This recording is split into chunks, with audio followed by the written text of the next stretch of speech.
श्रीपरमात्मने नमः। श्रीगोपालसहस्रनामस्तोत्रम्।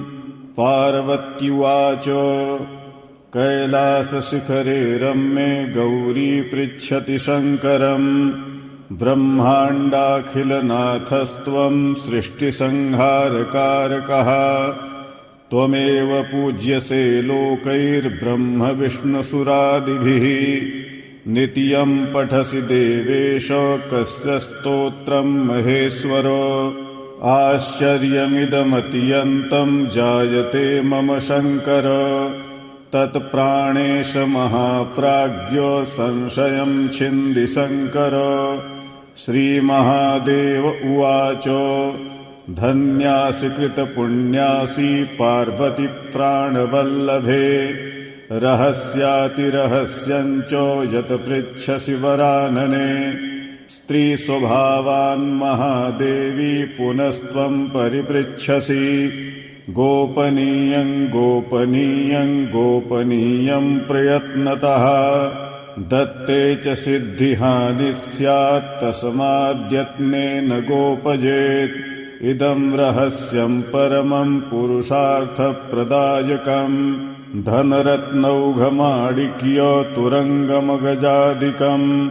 ददाति स्मरणादेव महामोक्षप्रदायकम्। तत्तेऽहं सम्प्रवक्ष्यामि शृणुष्वावहिता प्रिये।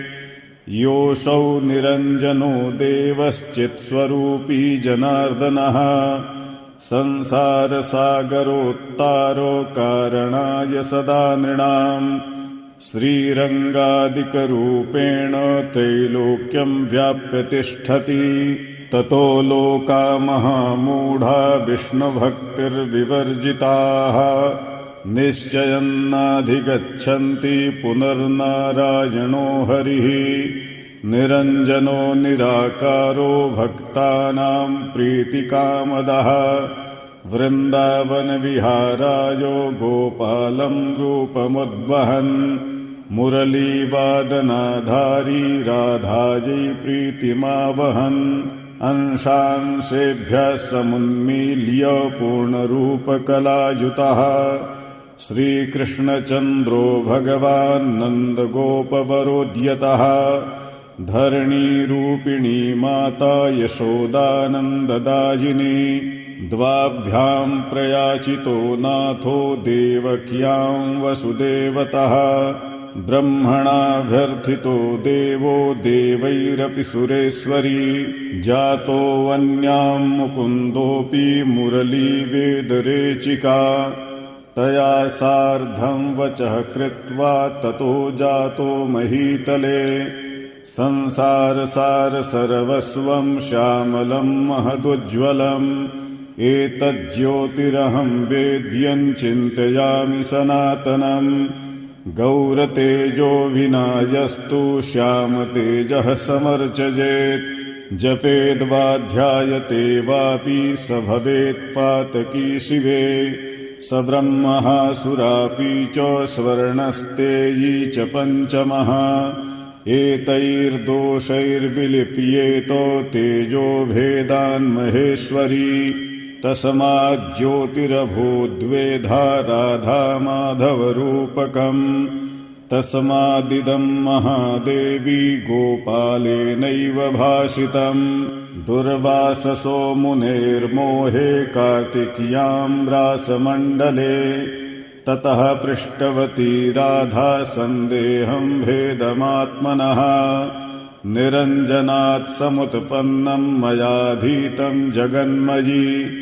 श्रीकृष्णेन ततः प्रोक्तं राधायै नारदाय च। ततो नारदतः सर्वं विरला वैष्णवास्तथा।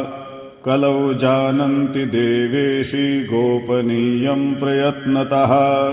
शठाय कृपणायाथो दाम्भिकाय सुरेश्वरी। ब्रह्महत्यामवाप्नोति तस्माद्यत्नेन गोपजेत्।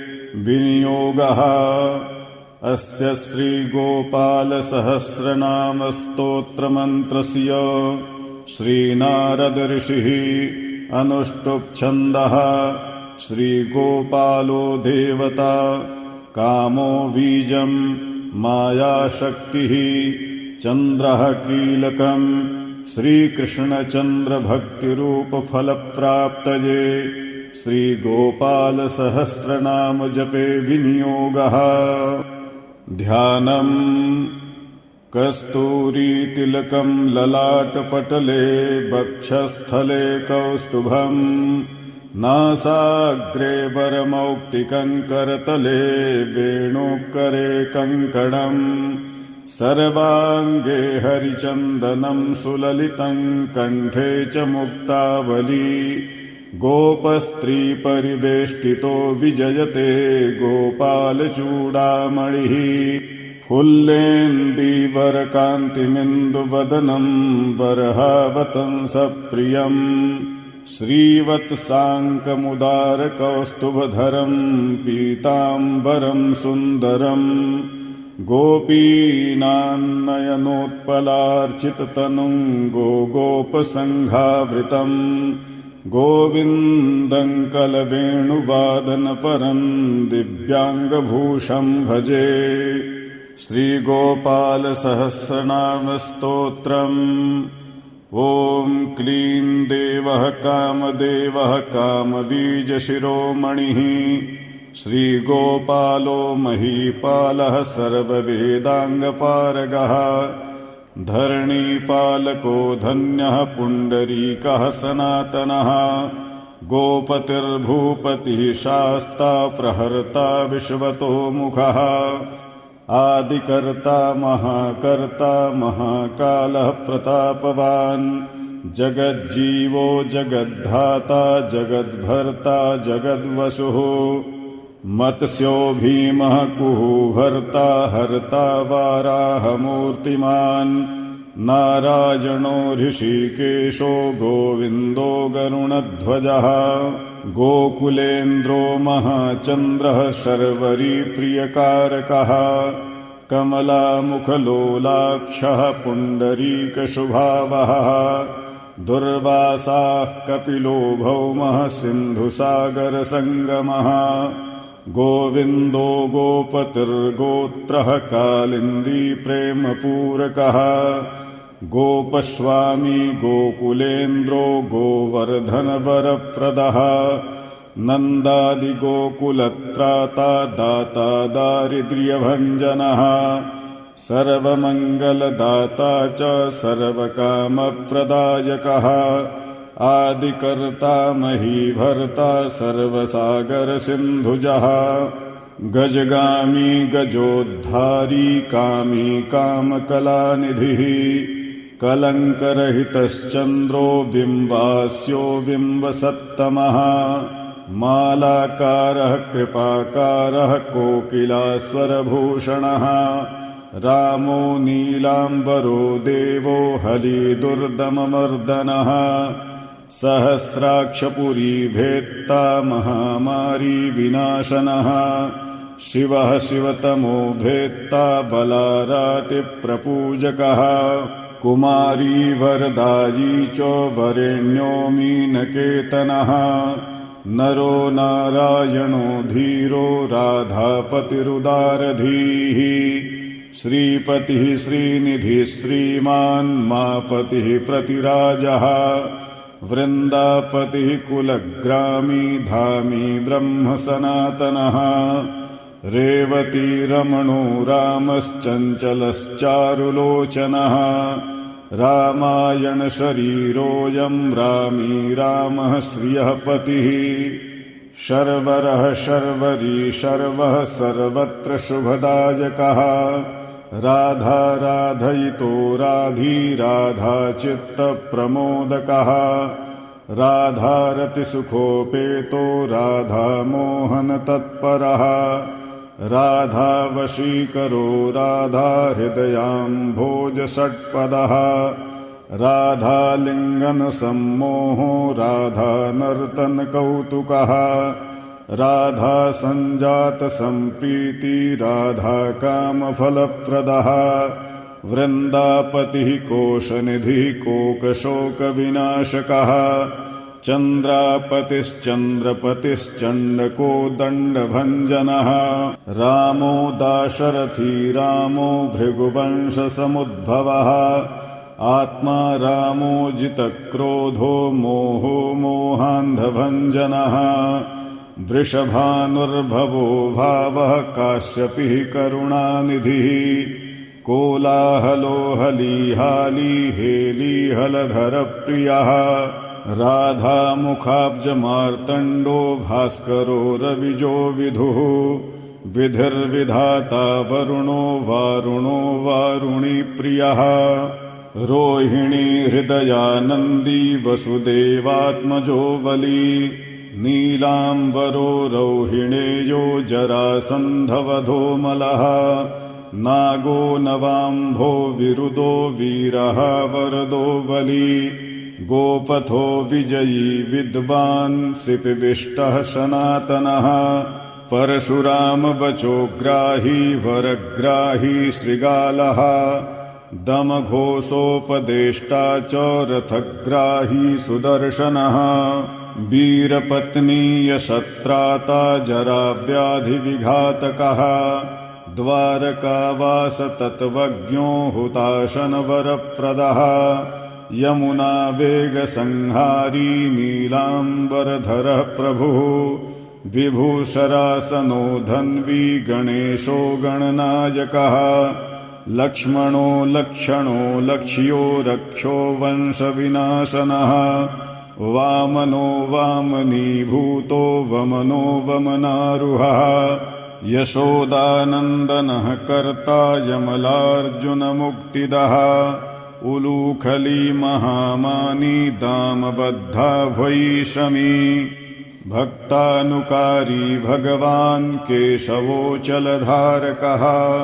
केशिहा मधुहा मोही वृषासुरविघातकः अघासुरविनाशी च पूतना मोक्षदायकः कुब्जा विनोदी भगवान् कंसमृत्युर्महामखी अश्वमेधो वाजपेयो गोमेधो नरमेधवान् कन्दर्पकोटिलावण्यश्चन्द्रकोटिसुशीतलः रविकोटिप्रतीकाशो वायुकोटिमहाबलः ब्रह्मा ब्रह्माण्डकर्ता च कमलावाञ्छितप्रदः कमलाकमलाक्षश्च कमलामुखलोलुपः कमलाव्रतधारी च कमलाभः पुरन्दरः सौभाग्याधिकचित्तोऽयं महामायी महोत्कटः तारकारिः सुरत्राता मारीचक्षोभकारकः विश्वामित्रप्रियो दान्तो रामो राजीवलोचनः लङ्काधिपकुलध्वंसी विभीषणवरप्रदः सीतानन्दकरो रामो वीरो वारिधिवन्धनः खरदूषणसंहारी साकेतपुरवासनः चन्द्रावलीपतिः कूलः केशी कंसवधोमरः माधवो मधुहा माध्वी माध्वीको माधवो मधुः मुञ्जाटवीगाहमानो धेनुकारिर्धरात्मजः वंशीवटविहारी च गोवर्धनवनाश्रयः तथा तालवनोद्देशी भाण्डीरवनशङ्खः तृणावर्तकथाकारी वृषभानुसुतापतिः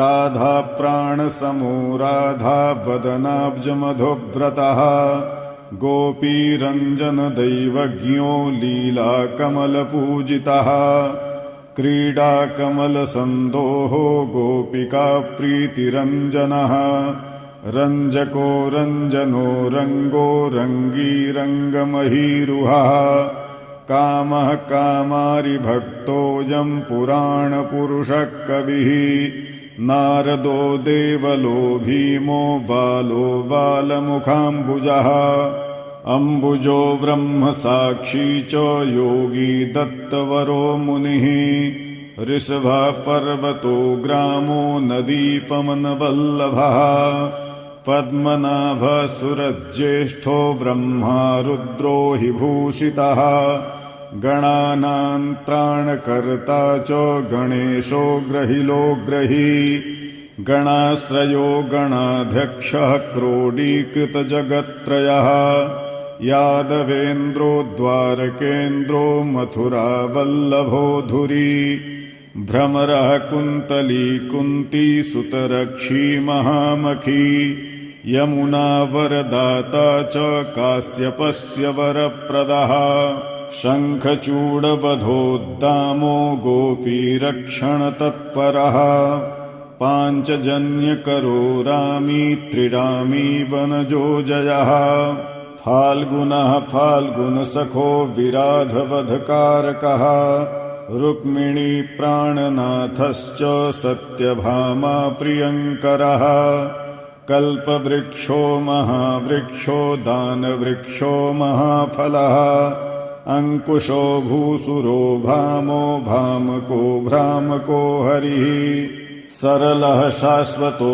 वीरो यदुवंशी शिवात्मकः प्रद्युम्नो बलकर्ता च प्रहर्ता दैत्यः प्रभुः महाधनो महावीरो वनमाला विभूषणः तुलसीदामशोभाढ्यो जालन्धर विनाशनः शूरः सूर्यो मृकण्डश्च भास्करो विश्वपूजितः रविस्तमोहाबन्धिश्च बाडवो वडवानलः दैत्यदर्पविनाशी च गरुडो गरुणाग्रजः गोपीनाथो महीनाथो वृन्दानाथो वरोधकः प्रपञ्ची पञ्चरूपश्च लता गुल्मश्च गोपतिः गंगा च यमुना रूपो गोदा वेत्रवती तथा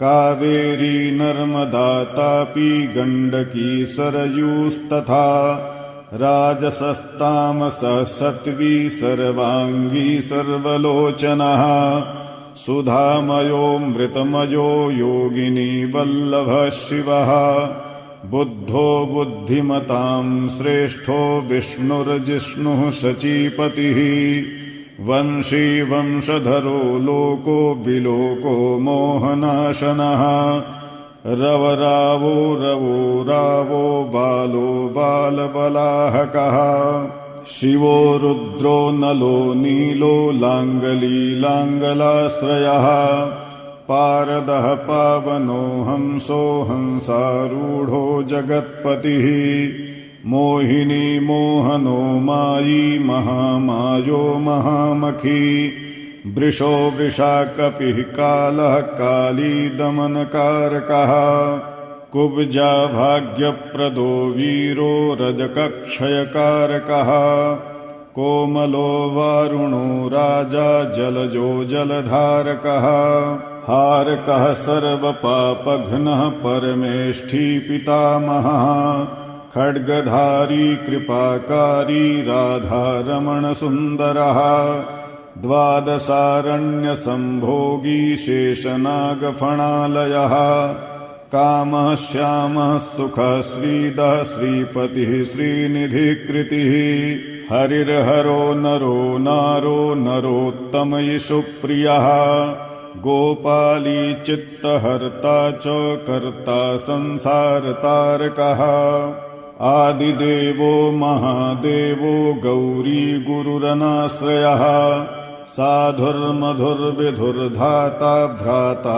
क्रूरपरायणः रोलम्बी च हयग्रीवो वानरारिर्वनाश्रयः वनं वनी वनाध्यक्षो महावन्द्यो महामुनिः स्यमन्तकमणिप्राज्ञो विज्ञो विघ्नविघातकः गोवर्धनो वर्धनीयो वर्धनी वर्धनप्रियः वर्धन्यो वर्धनो वर्धी वार्धिन्यः सुमुखप्रियः वर्धितो वृद्धको वृद्धो वृन्दारकजनप्रियः गोपालरमणीभर्ता साम्बकुष्ठविनाशनः रुक्मिणीहरणः प्रेमो प्रेमी चन्द्रावलीपतिः श्रीकर्ता विश्वभर्ता च नरो नारायणो बली गणो गणपतिश्चैव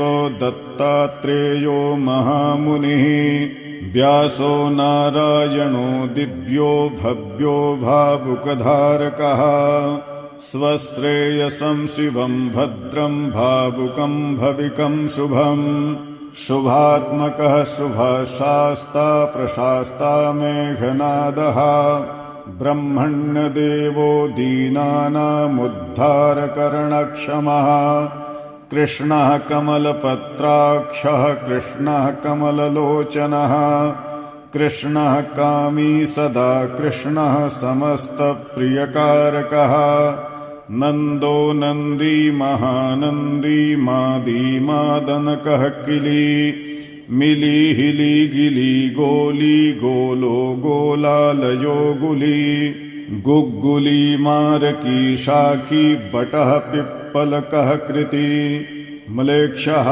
कालहर्ता च यशोदायस एव च अच्युतः केशवो विष्णुर्हरिः सत्यो जनार्दनः हंसो नारायणो लीलो नीलो भक्तिपरायणः जानकी वल्लभो रामो विरामो विघ्ननाशनः सहस्रांशुर्महाभानुर्वीरबाहुर्महोदधिः समुद्रोऽब्धिरकूपारः पारावारः सरित्पतिः गोकुलानन्दकारी च प्रतिज्ञापरिपालकः सदा रामः कृपारामो महारामो धनुर्धरः पर्वतः पर्वताकारो गयो गेयो द्विजप्रियः कम्बलाश्वतरो रामो रामायणप्रवर्तकः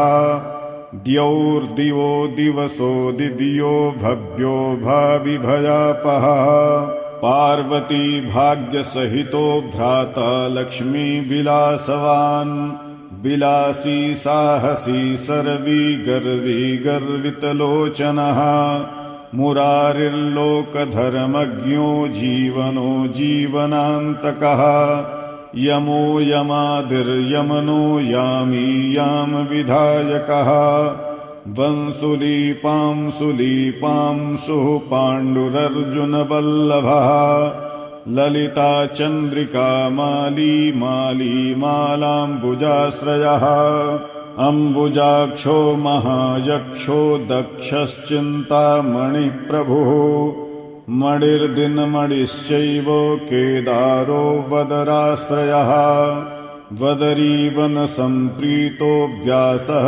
सत्यवतीसुतः अमरारिनिहन्ता च सुधासिन्धुर्विधूदयः चन्द्रो रविः शिवः शूली चक्री चैव गदाधरः श्रीकर्ता श्रीपतिः श्रीदः श्रीदेवो देवकीसुतः श्रीपतिः पुण्डरीकाक्षः पद्मनाभो जगत्पतिः वासुदेवो प्रमेयात्मा केशवो गरुणध्वजः नारायणः परन्धामो देवदेवो महेश्वरः चक्रपाणिः कलापूर्णो वेदवेद्यो दयानिधिः भगवान् सर्वभूतेषु गोपालः सर्वपालकः अनन्तो निर्गुणोऽनन्तो निर्विकल्पो निरञ्जनः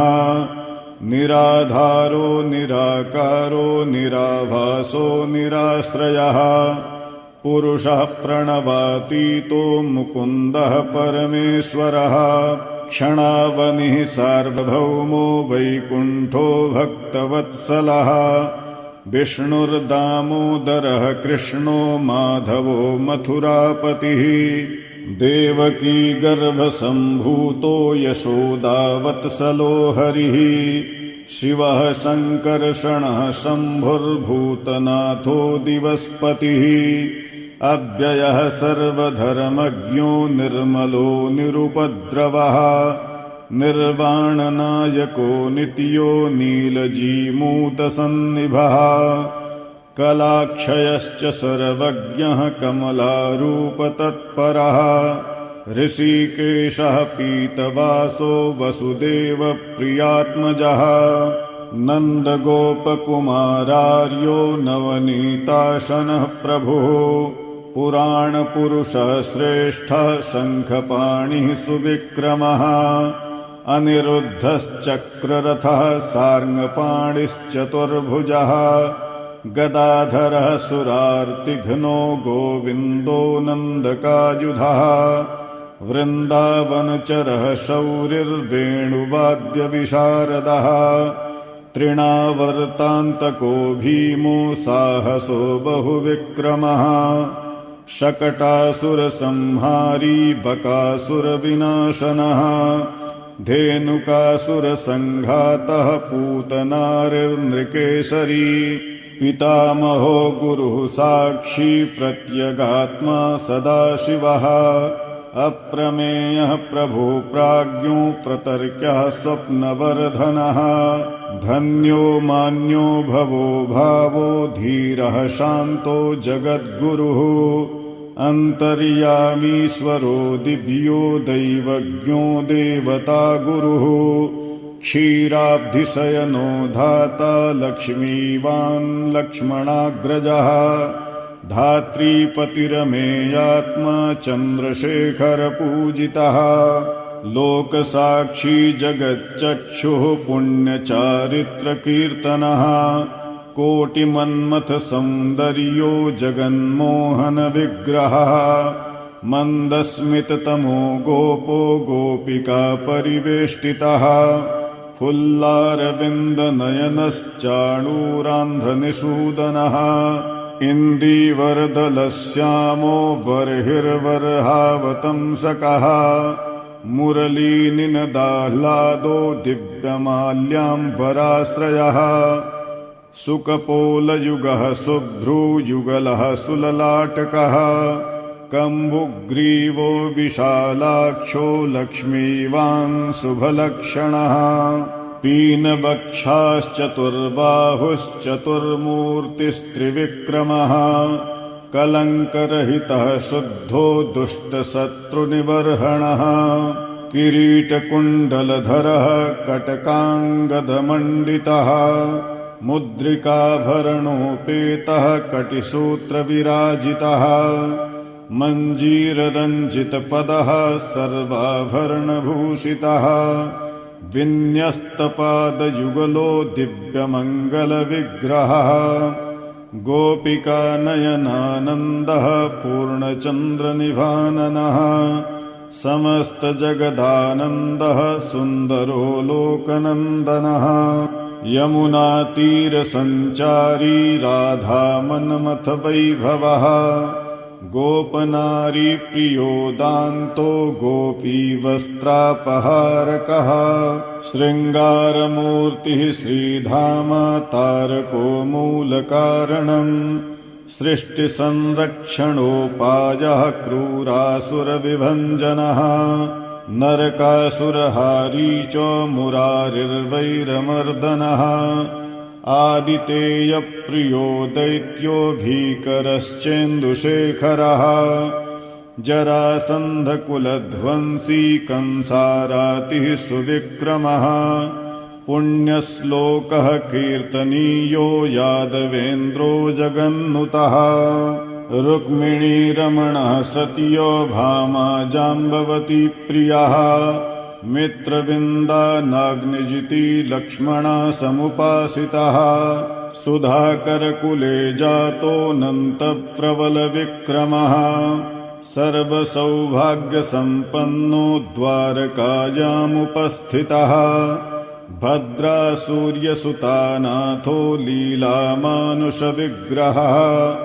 सहस्रषोडशस्त्रीशो भोगमोक्षैकदायकः वेदान्तवेद्यः संवेद्यो वैद्यो ब्रह्माण्डनायकः गोवर्धनधरो नाथ सर्वजीवदयापरः मूर्तिमान् सर्वभूतात्मा आर्तत्राणपरायणः सर्वज्ञः सर्वसुलभः सर्वशास्त्रविशारदः षड्गुणैश्वर्यसम्पन्नः पूर्णकामो धुरन्धरः महानुभावः कैवल्योदायको लोकनायकः आदिमधियान्तरहितः शुद्धसात्विकविग्रहः असमानः समस्तात्मा शरणागतवत्सलः उत्पत्तिस्थितिसंहारो कारणं सर्वकारणं गम्भीरः सर्वभावज्ञः सच्चिदानन्दविग्रहः विश्वक्सेनः सत्यसन्धः सत्यवान् सत्यविक्रमः सत्यव्रतः सत्यसंज्ञः सर्वधर्मपरायणः आपन्नार्तिप्रशमनो द्रौपदीमानुरक्षकः कन्दर्पजनकः प्राज्ञो जगन्नाटकवैभवः भक्तिवश्यो गुणातीतः सर्वैश्वर्यप्रदायकः दमघोषसुतद्वेषी बाणबाहुविखण्डनः भीष्मभक्तिप्रदो दिव्यः कौरवान्वयनाशनः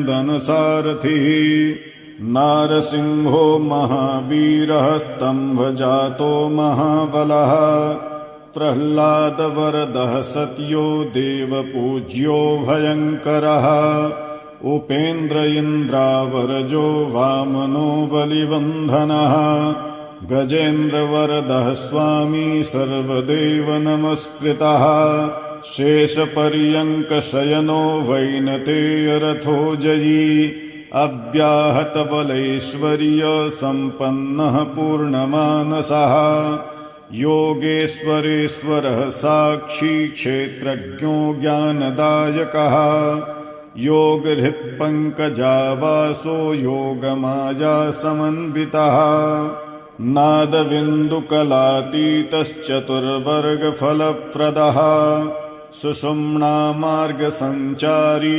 देहस्यान्तरसंस्थितः देहेन्द्रियमनः प्राणो साक्षी चेतः प्रसादकः सूक्ष्मः सर्वगतो देही ज्ञानदर्पणगोचरः तत्त्वत्रयात्मको व्यक्तः कुण्डलीसमुपाश्रितः ब्रह्मण्यः सर्वधर्मज्ञः शान्तो दान्तो गतक्लमः श्रीनिवासः सदानन्दो विश्वमूर्तिर्महाप्रभुः सहस्रशीर्षा पुरुषः सहस्राक्षः सहस्रपात् समस्तभुवनाधारः समस्तप्राणरक्षकः समस्तसर्वभावज्ञो गोपिकाप्राणवल्लभः नित्योत्सवो नित्यसौख्यो नित्यश्रीर्नित्यमङ्गलः व्यूहार्चितो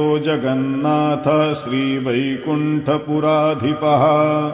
पूर्णानन्दघनीभूतो गोपवेशधरो हरिः कलापकुसुमश्यामः कोमलः शान्तविग्रहः गोपाङ्गनावृतोऽनन्तो वृन्दावनसमाश्रयः वेणुवादरतः श्रेष्ठो देवानां हितकारकः बालक्रीडासमासक्तो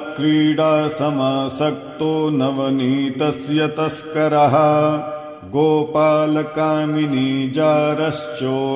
गोपालकामिनीजारश्चोरजारशिखामणिः परं ज्योतिः पराकाशः परावासः परिस्फुटः अष्टादशाक्षरो मन्त्रो व्यापको लोकपावनः सप्तकोटिमहामन्त्रो शेखरो देवशेखरः विज्ञानज्ञानसन्धानस्तेजोराशिर्जगत्पतिः भक्तलोकप्रसन्नात्मा भक्तमन्दारविग्रहः भक्तदारिद्र्यदमनो भक्तानां प्रीतिदायकः भक्ताधीनमनाः पूज्यो भक्तलोकशिवङ्करः भक्ताभीष्टप्रदः सर्वभक्ताघौघनकृन्तनः अपारकरुणा सिन्धुर्भगवान् भक्ततत्परः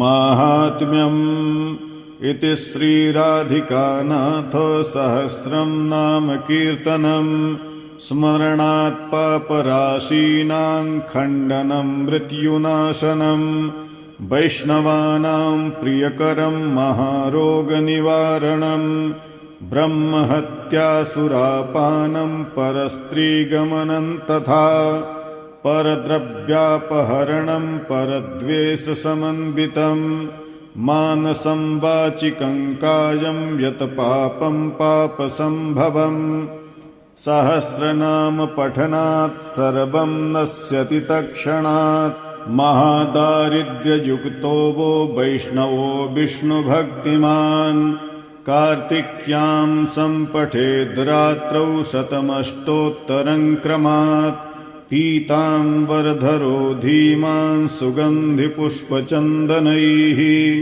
पुस्तकं पूजयित्वा तु नैवेद्यादिभिरेव च राधाध्यानाङ्कितो धीरो वनमाला विभूषितः शतमष्टोत्तरं देवी पठेन्नाम सहस्रकम् तुलसीमालया युक्तो वैष्णवो भक्तितत्परः रविवारे च शुक्रे च द्वादश्यां श्राद्धवासरे ब्राह्मणं पूजयित्वा च भोजयित्वा विधानतः यः पठेद्वैष्णवो नित्यं स याति हरिमन्दिरम् कृष्णेनोक्तं राधिकायै मयि प्रोक्तं पुरा शिवे नारदाय मया प्रोक्तं नारदेन प्रकाशितम् मया त्वयिवरारोहे प्रोक्तमेतत् सुदुर्लभम् गोपनीयं प्रयत्नेन न प्रकाश्यं कथञ्चन शठाय पापिने चैव लम्पटाय विशेषतः न दातव्यं न दातव्यं न दातव्यं कदाचन देयं शिष्याय शान्ताय विष्णुभक्तिरताय च गोदानब्रह्मयज्ञादेर्वाजपेयशतस्य च अश्वमेधसहस्रस्य फलं पाठे भवेद्ध्रुवम् एकादश्यां नरः स्नात्वा सुगन्धिद्रव्यतैलकैः आहारं ब्राह्मणे दत्त्वा दक्षिणां स्वर्णभूषणम् तत् आरम्भकर्तास्मात् सर्वं प्राप्नोति मानवः शतावृत्तं सहस्रं च या पठेद् वैष्णवो जनः